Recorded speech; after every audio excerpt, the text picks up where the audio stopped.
So, very warm welcome to all of you guys. And today's session we are going to cover all the important news from 8th of July till 14th of July. Okay, so let's start the session without wasting any time.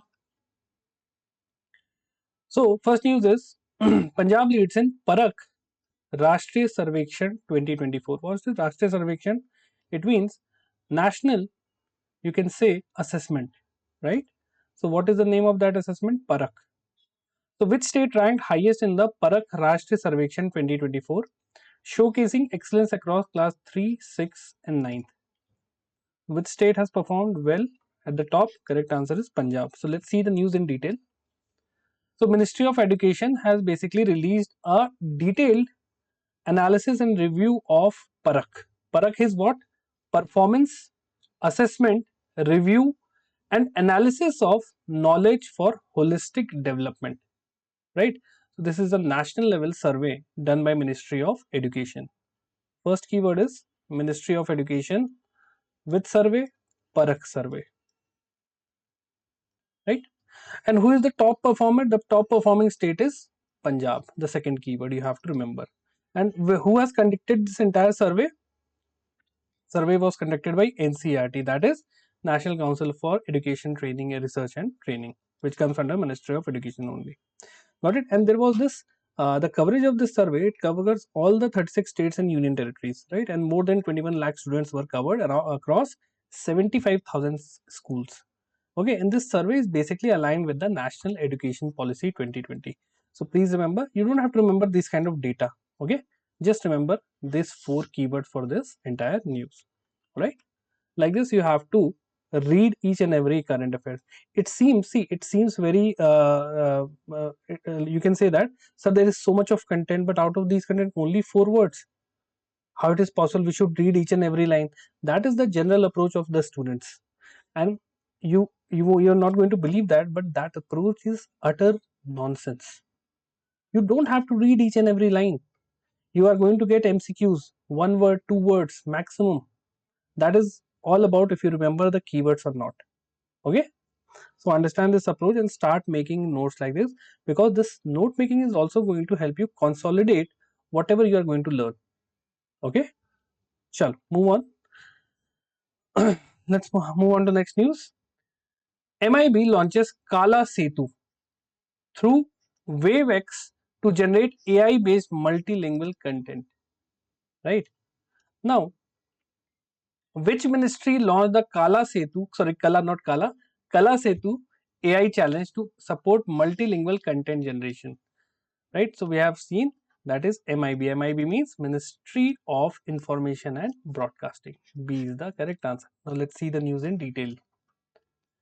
So which ministry has launched? Ministry of Information and Broadcasting. What they have launched? They have launched a new platform that is known as Kala Setu.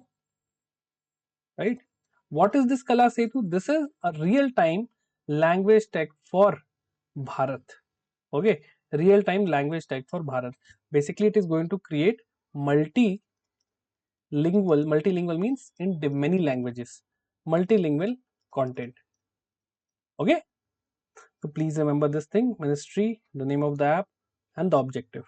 And this application is going to focus on reaching farmers, students, senior citizens in their regional languages. So the contents for farmers would be related with agriculture, right? The content for students will be related with education, right? So these kind of content they are going to create. This is also going to have text to video and audio generation. Got it? So remember this thing. All right. Chalo. So these are the first and the target audience. These two, three things you have to remember for this entire news. No need to remember who are the winners and everything. Got it? This is just for your understanding. Okay. So what are the keywords? And Ministry of Information Broadcasting has launched a new app called Kala Setu, which is going to create multilingual content to target what kind of audience? Farmers, students, senior citizens. 4 things you have to remember for this entire news. Is it clear, guys? Just let me know in the comment section. Okay, just let me know in the comment section if it is clear. Chalo. Yes, fine. Moving on to the next news. Gujarat becomes first state in India to join Cruise Bharat mission to boost maritime tourism. Okay. So which Indian state became the first to formally align with the Cruise Bharat mission? So let's see the news, then we'll see the answer. So basically, to promote maritime tourism means tourism based on the marine ecosystem of India. Okay, we know that the India has a vast coastline, right? And Gujarat is one of the coastal states. So Gujarat has become the first Indian state to align with Cruise Bharat mission. Got it? Now, what is the purpose of this? The purpose is to boost cruise tourism. Cruise tourism means, you can see here, this is a cruise. This ship is called a cruise, where you can go and enjoy with your family. Okay, so remember this thing, because Gujarat has a coastline of 2340 kilometers. Now there is a homework for you. Which state has the longest coastline? You are going to answer me in the comment section. Okay, so remember this thing. And there are three cruise clusters, basically the way or the destination they have created. One is for Diu, Dwarka, Porbandar. You don't have to remember these things. Got it? Chalo. Now, what are the keywords you have to remember? Just two keywords. First of all, which state? Gujarat. What it has done? It has become the first state to align with Cruise Bharat mission. Cruise Bharat mission is related with what? Cruise tourism. Got it? So three things you have to remember for this entire news. And you are all are going to tell me which state has the longest coast in India.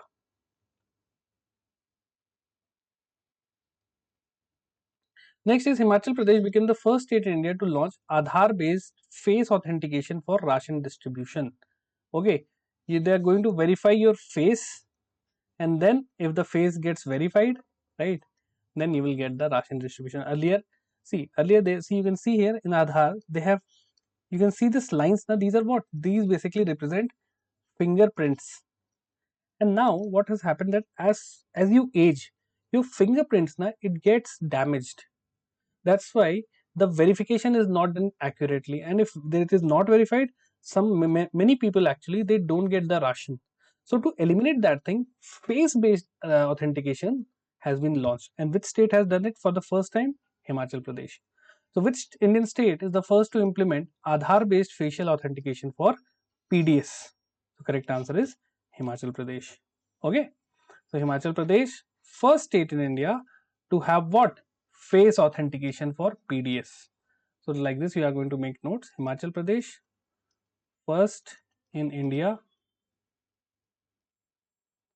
face authentication for PDS.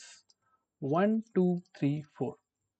Four things you have to remember, right? And who has created this entire technology?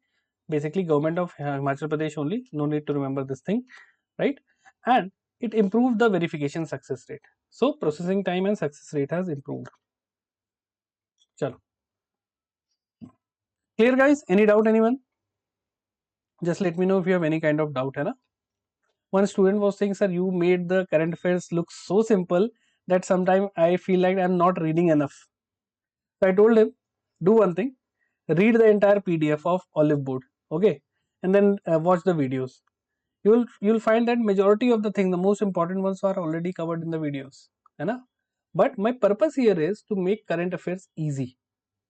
Otherwise, if I will come and if I'll read the entire data, and if I'm not giving any value addition to you, then you can do it yourself also. You can read the entire PDF yourself. But here, my purpose here is to make current affairs easy for you, because current affairs is such a portion that many students face difficulty while preparing it. First of all, there is no end. Everything under the sun is current affairs. So what to read, what not to read, that is the main thing. You should know what I should read, what I should not, because in the exam you get only 30 to 40 questions. That too is scattered across various type of news, national news, international economy, right? So how much time you are devoting for current affairs and how much output you are getting, you should be very clear. And that is known as smart study. Okay, it is not about reading content. I can give you entire 1000 page for the entire year or 6 months news. Will it be helpful? We all know that if you can prepare from, even if you read 2 or 3 sources, the probability of questions coming from that particular source is almost same if you read only one source, right? 1 or 2 question maximum you can get extra. That's it. But how much effort you are putting in, you should keep that in mind. चलो, next is UNESCO removes 3 African sites from the World Heritage in Danger list.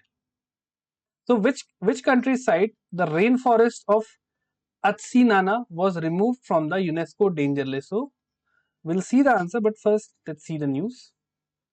So there was this World Heritage Convention which was held basically where? At the UNESCO headquarters in Paris. So first fact, you have to remember this thing. Where? At the UNESCO headquarters in Paris. What has happened? World Heritage Convention. Okay. And what was done? 3 sites were removed. Rainforest of the Atsinana, which is in Madagascar. Abu Mena, it is in Egypt. And old town of Gadames, it is in Libya. So please remember these 3 names and where it is situated. As the following type question can be given to you. Okay, or choose the correct pair. Which pairs are correctly matched, right? So please remember this thing. It means these sites now qualify for the enhanced technical and financial support from UNESCO, right? So remember this thing. Got it? Chalo. The names are very important here, and the convention, World Heritage Convention, where it has happened, Paris. Where it is? Where in Paris? At the UNESCO headquarters. Got it? So Madagascar is the correct answer here. Chalo. Next is 17th BRICS Summit held from 6th of July to 7th of July in Rio de Janeiro in Brazil. This is the top news for this entire session. One question you are going to definitely get from this news. Okay. So which country joined BRICS as the first Southeast Asian member during the 17th BRICS Summits 2025? Let's see the news. So first of all, what BRICS Summit? Okay. Where? In Rio, Brazil. Got it? What was the theme? Theme was, you can remember, Global South Cooperation. You can't remember the entire thing, just remember Global South Cooperation. And Indonesia became the first country from Southeast Asia to join BRICS as a full-time member, right? So please remember this thing. And one very important initiative was launched, that is WISE. Basically, women in innovation, focus on women. In bracket, you can write it down. Got it? So 1, 2, 3, 4, 5. 5 keywords you have to remember. Alright?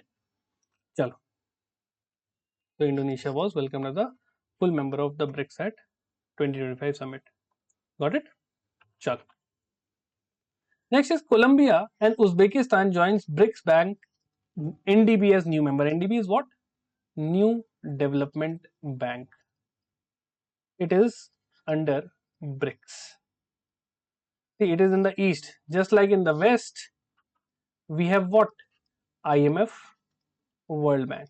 So, to counter the Western domination over the entire banking system, Brazil, Russia, India, and China, they have started BRICS, and they have a own bank of their own, New Development Bank, which is going to give loans and monetary support to the countries, right? Just like the IMF and World Bank are giving, right? So basically, BRICS is there to counter the Western influence. That is the main thing here. So which 2 countries were recently admitted as the borrowing members to the new development banks? We'll see the news, then we'll see the answer. So first is Colombia and Uzbekistan. They have joined what? They have joined New Development Bank, right? As the borrowing members. Now NDB has total how many members? 11. Got it? So please remember this thing. And Roman Serov from Russia has been appointed as the vice president of NDB, right? So please remember this thing. Can anyone tell me who is the president of New Development Bank? Who is the president of New Development Bank? I want the answer in the comment section, those who know. Hai? Also, our finance minister Nirmala Sitharaman has been elected as the vice chairperson of the board of governors. And who has elected as the chairperson? Anton Silinov as the chairperson of the board of governors. Got it? But the main thing is New Development President. If anyone remember, just let me know in the comment section. Clear? Chalo. So New Development Bank, it was established in 2014. Got it? Founding members were the BRICS nation. Clear? Headquarters is Shanghai, China. You should remember this thing. and as of now there are 11 member countries. Got it? Please remember this thing. New member were Colombia and Uzbekistan. Chalo. Next is LIC launched two new plans, Navjeevan Shri and Navjeevan Shri Single Premium. Okay, so who is the CEO and Managing Director of LIC who launched the Navjeevan Shri plans? We'll see the news, then we'll see the answer. So right now, a person is in charge of CEO of Managing Director of LIC, and what name is Satpal Bhanu. Okay, and he has launched these two new plans, Navjeevan and Navjeevan Shri Single. Got it? You don't have to remember much detail, but remember this is what it is, a life insurance, right? So it is basically a mix of savings as well as protection. You will get your money also. Got it? You don't have to remember the feature of the plan, just remember the name of the plan, that's it, and the name of the CEO and MD. Clear? Chalo, no need to remember this detail, it is not going to ask in the exam. See, that is the thing you should know. Should we read this thing? It is not important. They never ask that, tell me about the detail of the LIC plan. Yeah, if you're specifically applying from any LIC related exam, then you can read about this. But for IBPS, for other banking exam, they're not going to ask this thing. So just remember the person's name.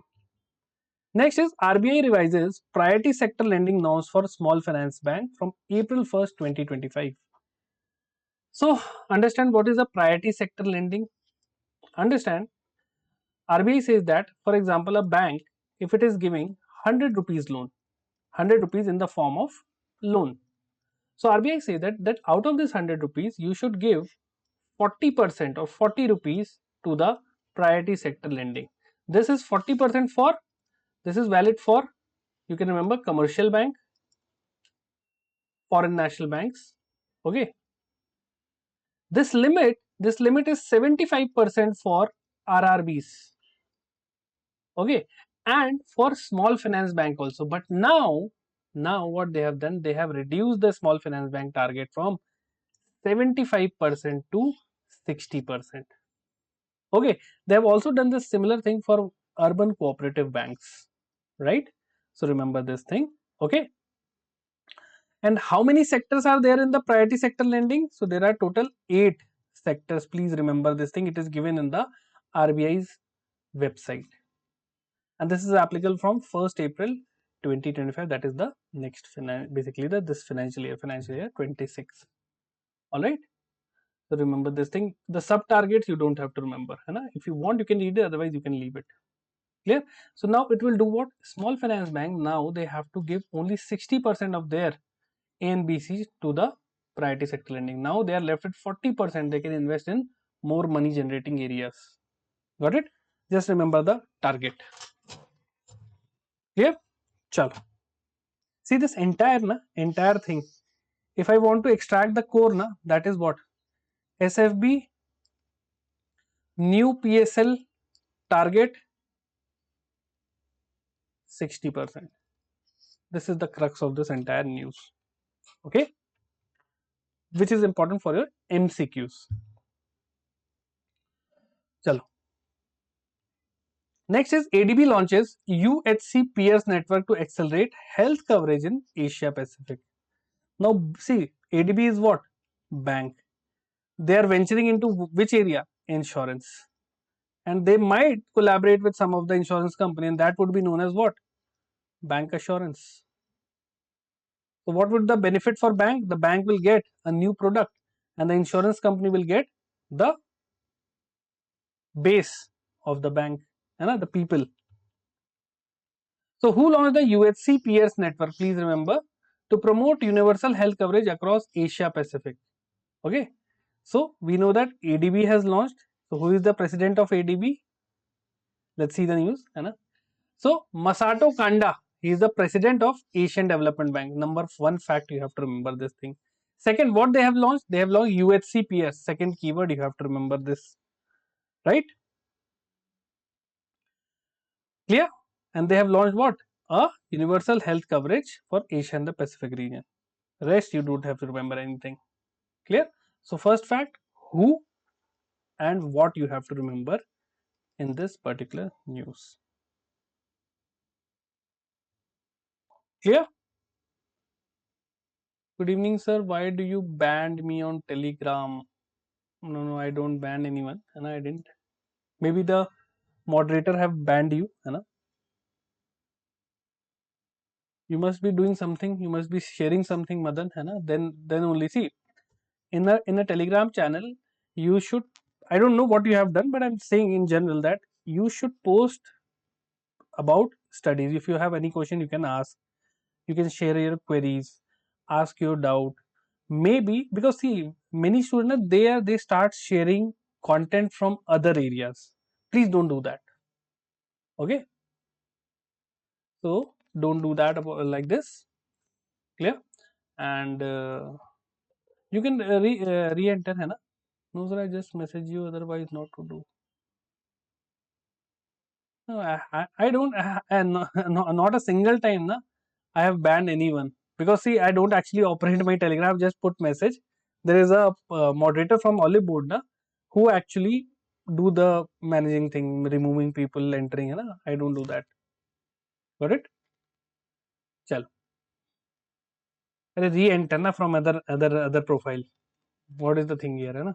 No need to worry. चलो. Telegram channel name is GA by Yash sir, where I share all the important data, details, exam related tips. Here is the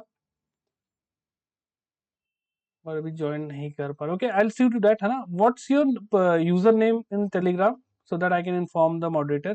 He will unban you. चलो. We'll do this thing next time है ना. Please focus right now. So ADB few facts, important fact you have to remember. Who is the president? Masato Kanda. Headquarter is in Philippines. How many member countries? 69, and it was established in 1966. So this is known as current and static linkage. Got it? Focus on this thing. Chalo. So Masato Kanda is the correct answer. My pen tab is getting old. Just a minute now. Just give me a minute. Now it's working.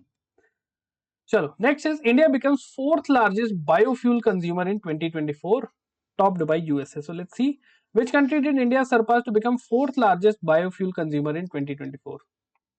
Now, related with this, a news recently was that India has surpassed one country to become the fourth largest economy. Can anyone tell me which country India has surpassed to become the fourth largest economy?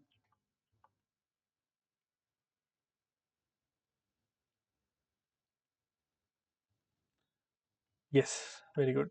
Japan. Excellent. है ना? So India became the fourth largest biofuel consumer in 2024, and we have surpassed China. Now tell me, consuming biofuel is a good thing or a bad thing? Or consuming conventional sources is good thing or bad thing? If you're consuming petrol and you're consuming what? Green hydrogen. Biofuels means what?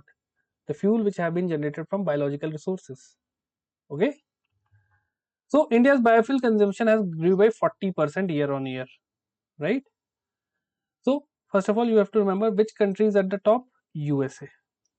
Second is Brazil. Third is Indonesia, and fourth is India. So the top four countries you should remember as per the biofuel consumption. Got it? Chal. Fourth words you have to remember, only the name of the countries. Sequence you have to remember. Got it? You don't have to remember the number of barrels or what is the growth rate. They are not going to ask it. Chal. So we have surpassed China.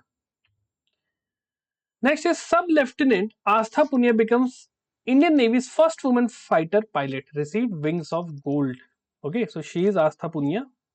So who became the first woman fighter pilot in Indian naval aviation? Excuse me. The correct answer is Astha Punia. Right? So it is basically, you can remember, person in news. This entire news will come under the category of person in news or appointment. Got it? So Astha Punia, first woman fighter in the Indian naval aviation. Got it? You don't have to remember her background and everything. Okay? And she has been awarded with wings of gold. Yeah, chalo, just remember the name and what she has achieved.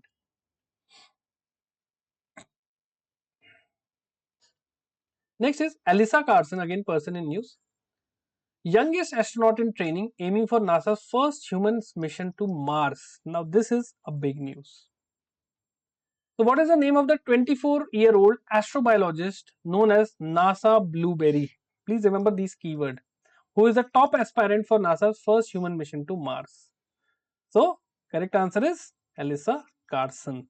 Okay. So remember the name of the person you have to remember.